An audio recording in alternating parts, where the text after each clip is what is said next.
እኔ እላችኋለሁ ሰዎች ስለምናገሩት ስለ ከንቱ ነገር ሁሉ በፍርድ ቀን መልስ ይሰጡበት።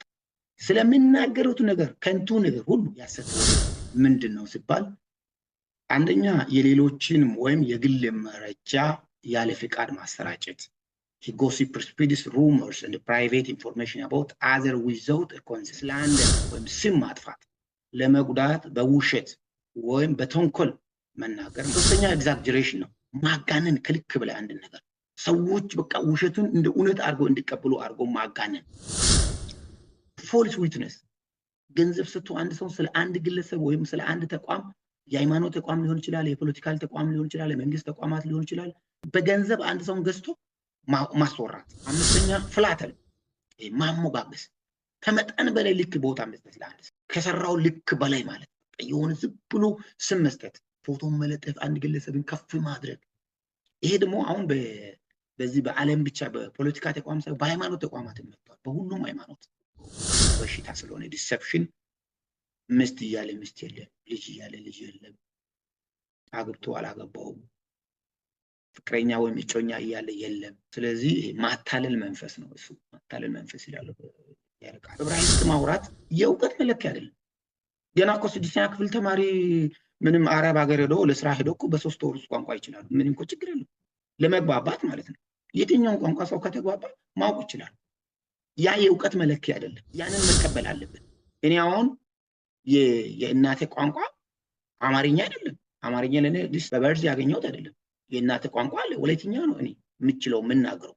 እንግዲህ የኔ የእናቴ ቋንቋ አይደለም፣ በትምህርትና በማግባባት ያገኘሁት ነው። ይሄንን መቀበል አለ። ቋንቋ ሰውን ዲሞራላይዝ ማድረግ፣ ዲስክሪሚኔት ማድረግ ኦኬ፣ ይሄ መጥፎ በሽታ ነው።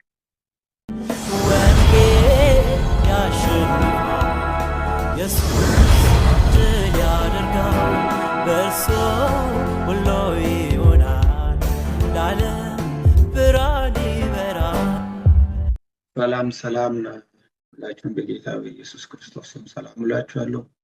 ባለፈው ሳምንት ክፍል 2 ላይ ሶሻል ሚዲያ ሳይድ ኢፌክት ላይ ፕራይድ ኤንድ ሰልፍ ግሎሪፊኬሽን ወይም ኩራትና ራስን ማክበር ምን እንደሆነ ትንሽ ለማየት ሞክረናል በማህበራዊ ሚዲያ ላይ ማለት ነው።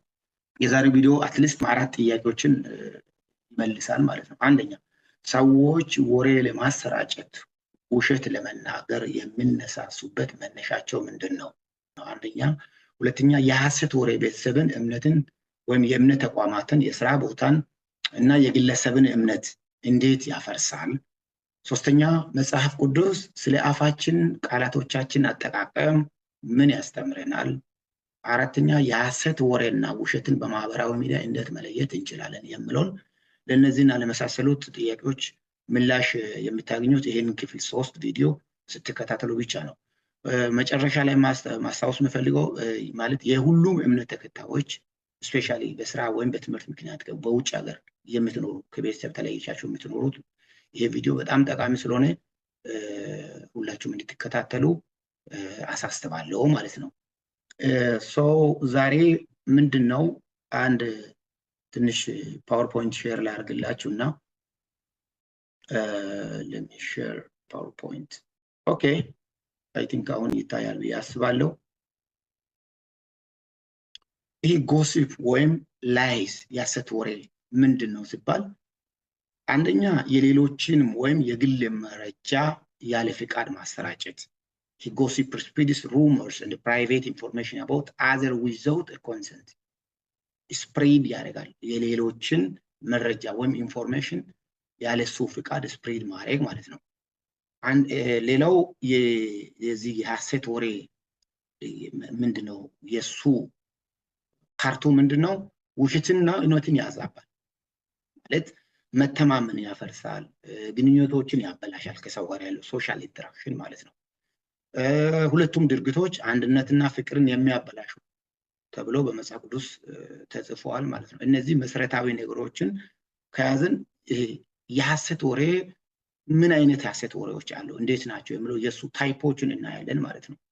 አንደኛው ወይም ስም ማጥፋት፣ ስም ማጣፍ የአንድን ሰው ስም ለመጉዳት በውሸት ወይም በተንኮል መናገር ማለት ነው። በሶሻል ሚዲያ ላይ ለምሳሌ ይሄ ምንድነው ያለ ማስረጃ አንድ ሰው ስህተት ተሰርቷል ወይም የሆነ ነገር አድርጓል ብሎ ማሰራጨት ይሄ ቢብሊካል በጣም የእግዚአብሔር ቃል ያንን ማለት አይፈቅድም ማለት ነው ክርስቲያን ከሆነን መዝሙር ዳዊት ምዕራፍ 101 ቁጥር 5 ላይ ባልንጀራውን በቀስታ የሚያማን እርሱን አሳደዲው በአይኑ ትዕቢተኛ የሆነውን ልቡ የሚሳሳው ከኔ ጋር አትተባበርም አለ ንጉሥ ዳዊት who secretly slanders his neighbor him I will destroy አለ Psalm chapter 109 ስለዚህ ምንድነው ይሄ ምንድነው ባልንጀራውን በቀስታ የሚያማ አሳደደው አለ ዳዊት ስለዚህ የአንድን ሰው ስም ማጥፋት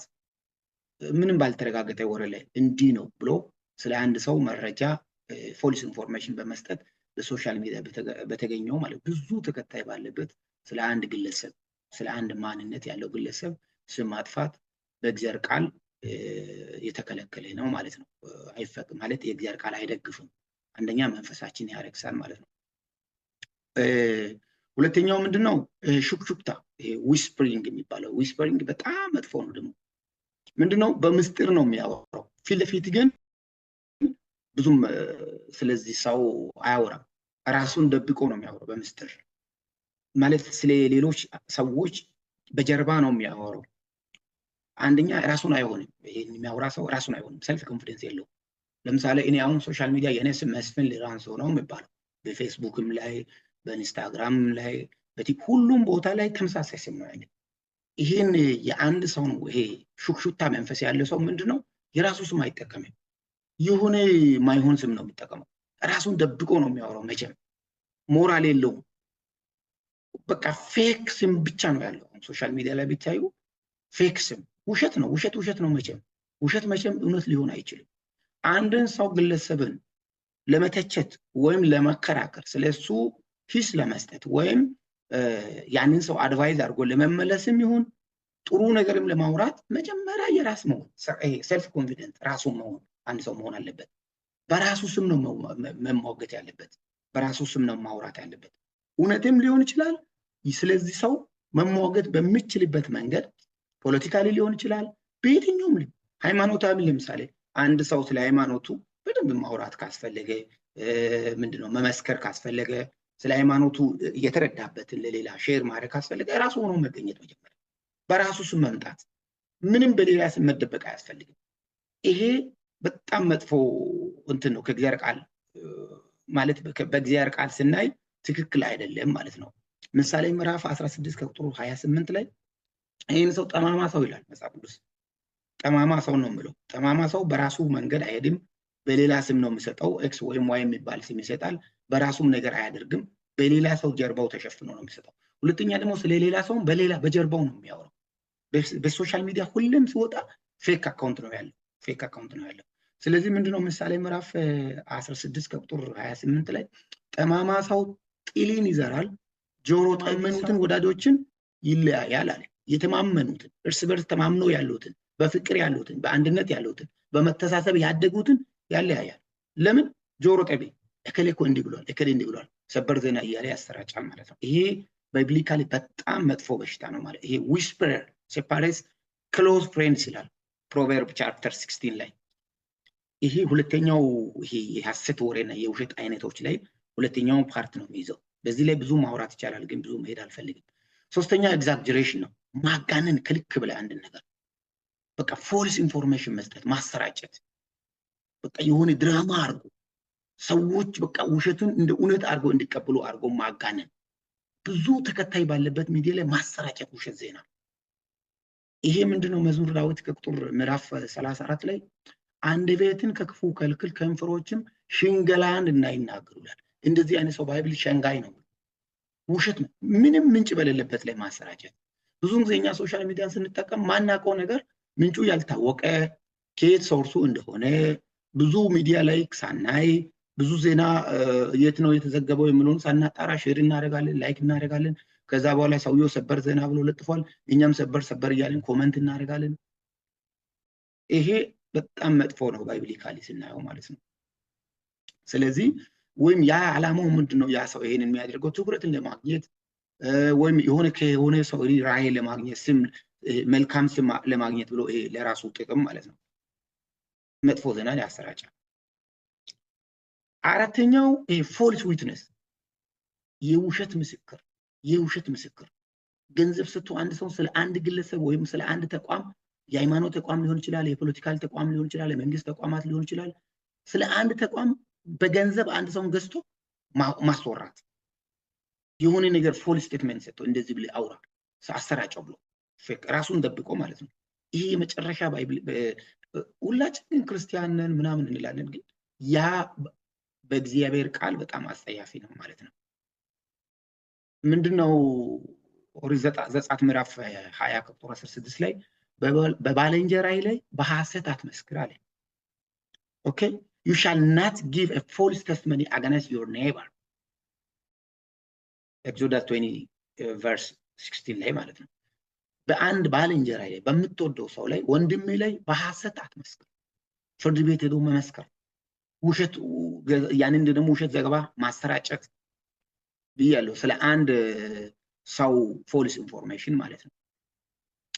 ይሄን ለምንድን ነው የሚያደርገው ሲባል በቃ የሆነ ትርፍ ለማግኘት። ሌላው ፖይንት ምንድነው እዚህ ጋር አንድ ሚቲንግ ላይ ወይም ስብሰባ ላይ በመንፈሳዊ ተቋማት ሊሆን ይችላል፣ በመንግስት ተቋማት ሊሆን ይችላል፣ በፖለቲክስ ሊሆን ይችላል፣ በየትኛው የሆነ ውይይት ውስጥ የሆነ ሰውን ማደራጀት አደራጅቶ ስለዛ ፎልስ ኢንፎርሜሽን መስጠት፣ አስቴት እንዲሰጡ፣ ኮሜንት እንዲያደርጉ፣ እጅ አንስቶ እንዲያወሩ ማስደረግ ይሄ ባይብሊካሊ አይደለም።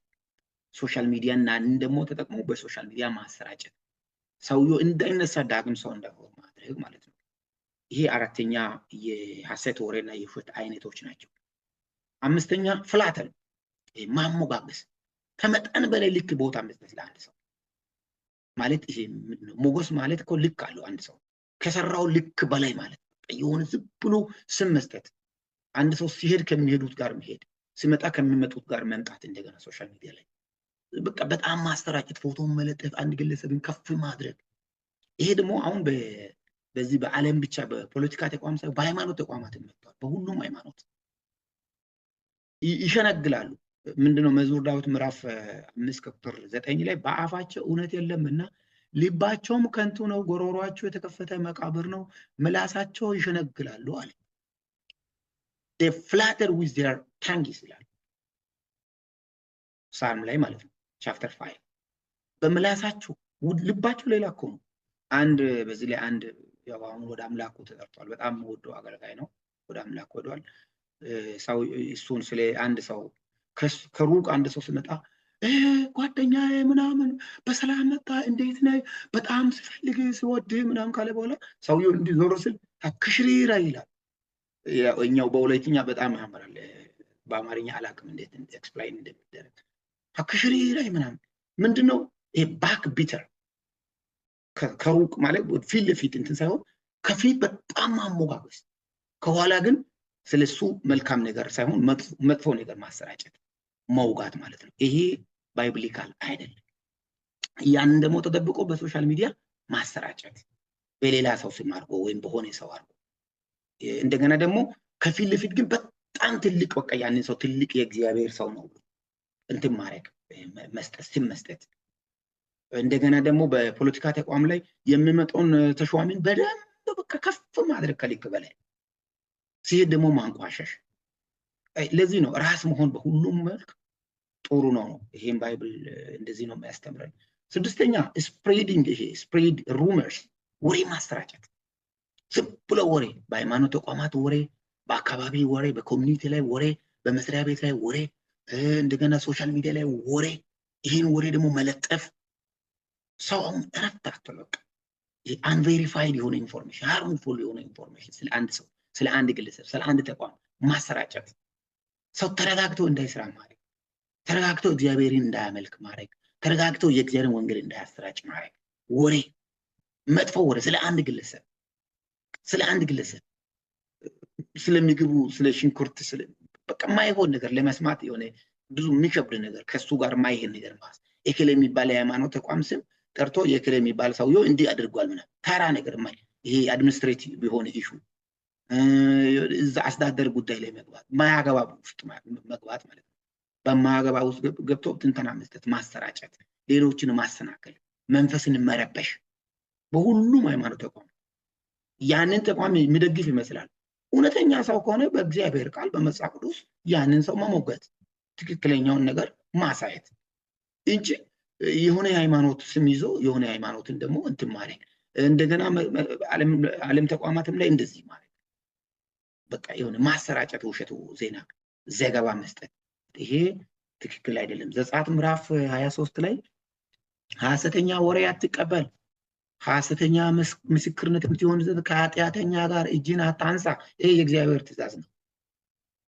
ያ thou shalt not raise the false report, a false report. Put not thine hand with the wicked to be unrighteous witness. በቃ ከሐሰተኛ ምስክር ትሆን ዘንድ ከኃጢአተኛ ጋር እጅን አታንሳ ይላል። እጅን አታንሳ ይላል። ይሄ በእግዚአብሔር ቃል የተጻፈ ነው። ስለዚህ ሁላችንም ክርስቲያን ከሆነን ያንን አፕላይ ማድረግ ነው ያለብን። ሰባተኛ ዲሰፕሽን ነው፣ ማታለል። ሰውን ማታለል ለግል ጥቅም ወይም ለራሱ የሆነ ነገር በቃ የሆነ ነገር ከፊት ለፊት ያለውን ዓላማ ለማስፈጸም ማታለል፣ እውነተኛ ኢንፎርሜሽን ለመስጠት ማታለል፣ ሰውን ቺት ማድረግ፣ ማጭበርበር ይሄ በእግዚአብሔር ቃል በጣም የተጸየፈ ነው። ቆላስይስ ምዕራፍ 3 ከቁጥር 9 ላይ እርስ በርሳቸው ውሸት አትነጋገሩ፣ አሮጌውን ሰው ከስራው ጋር ገፍታችሁትና። ይሄ አሮጌ ሰው ይላል። ይሄ ሰውን ይሄ ምንድነው? ድሮ ጥለን የመጣ ነው መንፈስ፣ የአዳማዊ ማንነት። አሁን ክርስቶስን ለብሰን ክርስቲያን ሆነን በኢየሱስ ስም በተለይ የተጠመቅን ሰዎች፣ ክርስቶስን የለበስን ሰዎች ይሄ ምንድነው የሚባለው?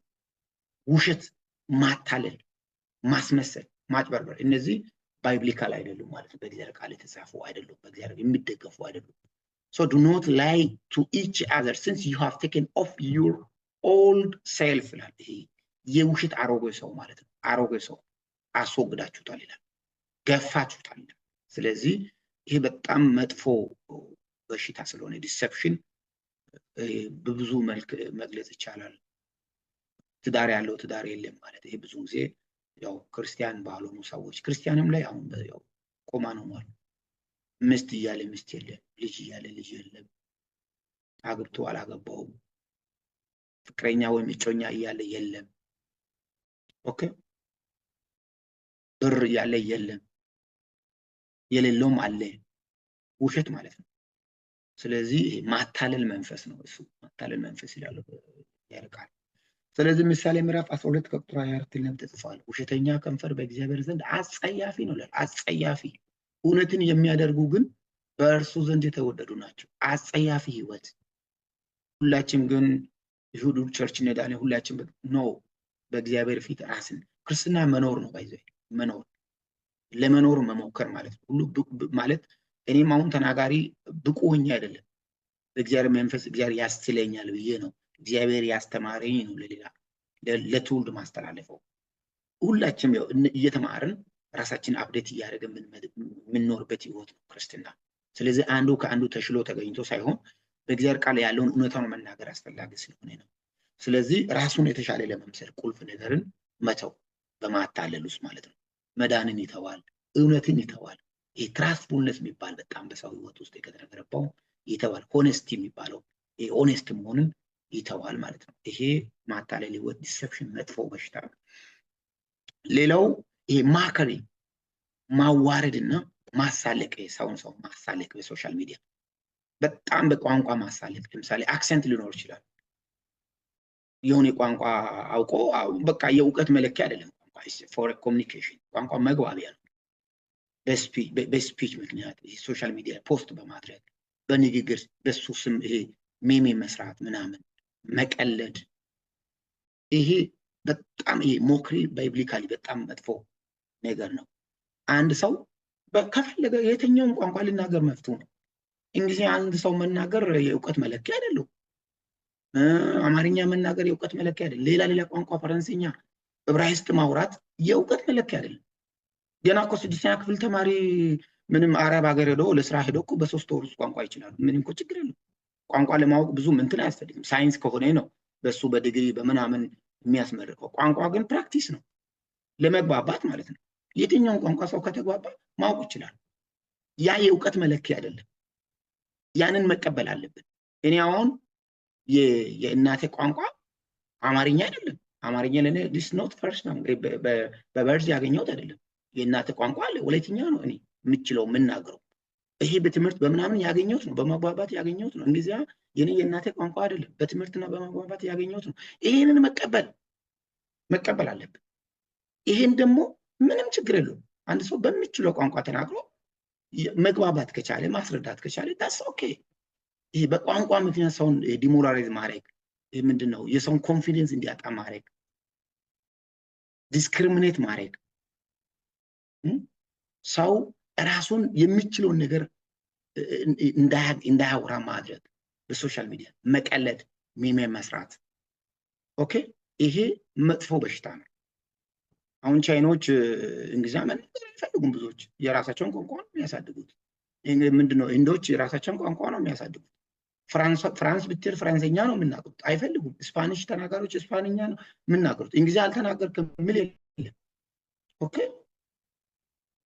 ሌላ ሀገር ብትል የራሱ ሀገር ቋንቋ አለው፣ ምንም ችግር የለው። በአንድ ሀገር ውስጥ ከ100 በላይ ቋንቋ አለ፣ ይናገራል፣ ችግር የለው። ምንም መግባባት ነው። እኔ ኦሮምኛ ከተናገርኩ ምንም ችግር የለው፣ ለኔ ሪሶርስ ነው። አማርኛ ከተናገርኩ ሪሶርስ ነው። ሌላም ቋንቋ ካወቅኩ ለኔ ጥቅም ነው። ግን በዛ ምክንያት ማሸማቀቅ ትክክል አይደለም፣ ባይብሊካል አይደለም። ይሄንን መጽሐፍ ቅዱስ ባይብል ምንድነው ብሎ ኤፌሶን ምዕራፍ 4 ቁጥር 29 ላይ ለሚሰሙ ጸጋን ይሰጥ ዘንድ እንደሚያስፈልግ ለማነጽ የሚጠቅም ማናቸውም በጎ ቃል እንጂ ክፉ ቃል ከአፋቸው ከቶ አይውጣ ይላል። በጎ ቃል ብቻ። ዲስአፖይንት ዲስክሪሚኔት ማድረግ ባይብሊካል አይደለም ማለት። በንግግር ሊሆን ይችላል፣ በማህበራዊ ሚዲያ በመፖሰት ሌሎችን ማሾፍ፣ መቀለድ፣ ሞከሪንግ፣ በጣም ይሄ ማዋረድ፣ ማሳለቅ፣ ዲሞራላይዝ ማድረግ ትክክል አይደለም። ኮሜንቶችን በመስጠት ይሄ ሂዩማኒቲውን የሚጎድት ማለት ነው፣ የሚያጸይፍ፣ ይሄ ትክክል አይደለም። 9ኛ አይድል ቶክ፣ ይሄ ስራ ፈት ንግግር፣ ቀልድ፣ ዋዛ ምንድነው? ይሄ በግዴለሽ ማውራት፣ ለንግግር ጥንቃቄ አለመስጠት፣ ትርጉም የለሽ ንግግሮች፣ ምንም ትርጉም አይሰጥ፣ ሌላውንም አያስተምር ማውራት። በቃ ከአፌ የሚወጣው ነገር ሌላውን ያስተምራል ወይ ይጎዳል ወይ ብሎ ሳንሱር ሳያደርግ ኤዲት አያደርግ በአእምሮ ሳያሰላስሎ ማውጣት። ያ ሰው ደግሞ ያ ከኔ የሚወጣው ቋንቋ ሌላውን እንዴት ይጎዳል ሄዶ ብሎ አለማሰብ ማለት ነው። ይሄ በጣም መጥፎ ነው። ማቴዎስ ወንጌል ምዕራፍ 12 ቁጥር 36 ላይ እኔ እላችኋለሁ ሰዎች ስለሚናገሩት ስለ ከንቱ ነገር ሁሉ በፍርድ ቀን መልስ ይሰጡበታል አለ ኢየሱስ ክርስቶስ ራሱ። ስለሚናገሩት ነገር ከንቱ ነገር ሁሉ but I tell you that everyone have to give account on the day of judgment for every idle word. Matthew chapter 12 verse 36 ላይ እያንዳንዱ ያወራነው ቀልድ በእግዚአብሔር ፊት ተጠያቂነት አለ። ስለዚህ እኔ የተፈጠርኩት ከኔ የሚማሩ ብዙ ትውልዶች አሉ ብሎ ማሰብ፣ ለትውልድ ማዘን፣ ለሚሰማ ሰው ማዘን። ሶሻል ሚዲያ ላይም ሲወጣ በጣም ጥንቃቄ ይፈልጋል። ይሄንን መተው አለብን ማለት ነው። እግዚአብሔር እንግዲህ ኃይል ይስጠን። ስለዚህ እነዚህን አሁን ምንድናቸው የሚያመጡት እነዚህ ነገሮችን ማድረግ? የውሸትና ይሄ ምንድነው የሚባለው? ይሄ ጎሲፍና ላይስ ምንድነው? የውሸት ወሬ ወይ ማሰት ወሬ ምንድነው የሚያመጡት በአካባቢ? አንደኛ መተማመንን ያፈርሳል። ከሰው ጋር ሶሻል ኢንተራክሽን ላይ ያለውን አጠቃላይ መተማመንን ያበላሻል። ሁለተኛ የማህበረሰብን እምነትና አንድነትን ያጠፋል። የአንድ ማህበረሰብ እምነትና አንድነትን ያጠፋል። የቤተክርስቲያን አንድነትን ያፈርሳል። ከየትኛውም ሃይማኖት ተቋማት ውስጥ ግን የቤተክርስቲያን አንድነትን ያበላሻል። ከእግዚአብሔርና ከሰውየው መካከል ያለው መንፈሳዊ ህይወትን ያበላሻል፣ ያጠፋል። ሰውየው ከመንፈሳዊ ህይወት ይርቃል። ስለዚህ የማን ተጠቃሚ ይሆናል? ከእግዚአብሔር ሰው ስርቅ እንግዲህ የዲያብሎስ ያው መጠቀሚያ ይሆናል ማለት ነው። ይሄ ትልቁ ኮንሲኩዌንስ ነው ለአንድ የሐሰተኛ ወሬ ውጤቱ ማለት ነው። ሶሉሽኑ ምንድነው? መፍትሄው አንደኛ ሁልጊዜ እውነትን ለመናገር መሞከር፣ እንደ ኤፌሶን ምዕራፍ 4 ቁጥር 15 ላይ በተጻፈው። ነገር ግን እውነትን በፍቅር የያዘን በነገር ሁሉ ወደ እርሱ ራስ ወደሚሆን ወደ ክርስቶስ እንደግ ነው ያለው። እውነትን በፍቅር እየያዘን እውነትን በማውራት እውነትን በመግለጥ ለሰዎች እውነትን እውነተኛ ሰው ሆኖ በመገኘት ሁለተኛ ይሄ አቮይድ አነሰሰሪ ቶክ ምንም ጥቅም የሌለው ምንም በቃ ማጥፋት ይሄ አፉንና ምላሱን የሚጠብቅ ነፍሱን ከመከራ ይጠብቃል አለ ምሳሌ ምዕራፍ 21 ቁጥር 23 ላይ። ሶስተኛ ሐሜትን ስንናገር ወይም ስንዋሽ ያንን የተናገርነው ነገር በየቀን በእግዚአብሔር ፊት ማምጣት ጌታ ሆይ ዛሬ እኔ ያወራሁት ነገር ትክክል ነው ምንድነው ብሎ መናዘዝ ንስሐ መግባት የቀን ውሎን ራሱን መታረም ማታ ማታ መገምገም ራሳችንን ማየት ብዙውን ጊዜ ማለት ነው። ሌላው ምንድነው የታማኝነትና የመልካምነትን ልምድን ማበረታታትና ያንን መገንባት ያስፈልጋል። ታማኝ መሆን በሁሉም ቦታ ታማኝ መሆን በመስሪያ ቤት ታማኝ መሆን በቤተሰብ ውስጥ ታማኝ መሆን ራስን ላይ በትዳር ውስጥ ታማኝ መሆን በልጆች ውስጥ ታማኝ መሆን ለልጆቹ ታማኝ አባት መሆን ለሚስቱ ታማኝ ባል መሆን በሚስት ለባሏ ታማኝ ሚስት ለመሆን እንደገና ልጆች ለአባታቸው ታማኝ ልጆች እንደሆኑ የራሱን ሁሉ ጊዜ ማብቃት አፕዴት ማድረግ ያስፈልጋል ማለት ነው። እንግዲህ እነዚህ አጠቃላይ በውሸትና ይሄ ምንድነው የሐሰት ወሬና ምንድነው ጎሲፕ ውስጥ የሚገኙ ናቸውና ስለሰማችሁኝ በጣም ጌታ ኢየሱስ ይባርካችሁ። አመሰግናለሁ። ወንጌል ያሸንፋል።